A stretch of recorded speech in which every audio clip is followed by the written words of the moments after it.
بسم اللہ الرحمن الرحیم۔ السلام علیکم پیارے دوستو، آج میں آپ کو عبید اللہ بن زیاد کا عجیب و غریب حشر کا واقعہ سناتا ہوں۔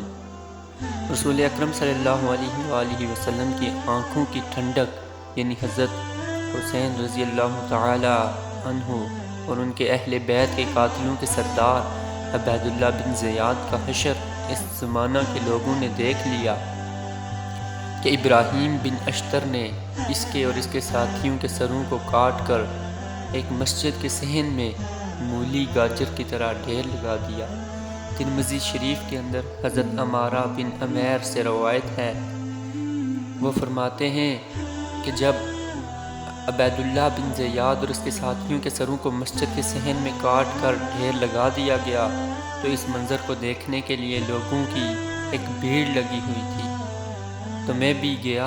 جس وقت میں پہنچا تو کیا دیکھتا ہوں کہ تھوڑی تھوڑی دیر بعد لوگوں میں شور ہوتا ہے، اور شور اس بات کا ہو رہا تھا کہ ان کے سروں میں ایک سانپ گشت کر رہا ہے، اور گشت کرتا ہوا عبید اللہ بن زیاد کی ناک میں گھس جاتا ہے۔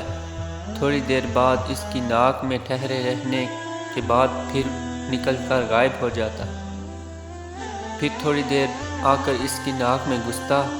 میں نے اپنی آنکھوں سے یہ منظر مسلسل 2-3 مرتبہ دیکھا ہے۔ تو پیارے دوستو، جس نے اللہ کے ولی کے ساتھ عداوت کی، اس کا یہ حشر دنیا کے لوگوں نے دیکھ لیا ہے۔ یہ تو دنیا میں اس کا حشر تھا، اب آخرت میں کیا ہوگا وہ اللہ کو زیادہ معلوم ہے۔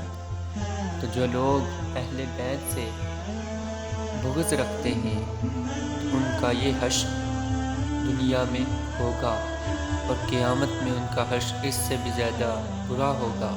اللہ پاک سے دعا ہے کہ اللہ پاک ہمیں اہل بیت سے پکی سچی محبت عطا فرمائے اور نیک لوگوں کے رستے پر چلنے کی توفیق عطا فرمائے۔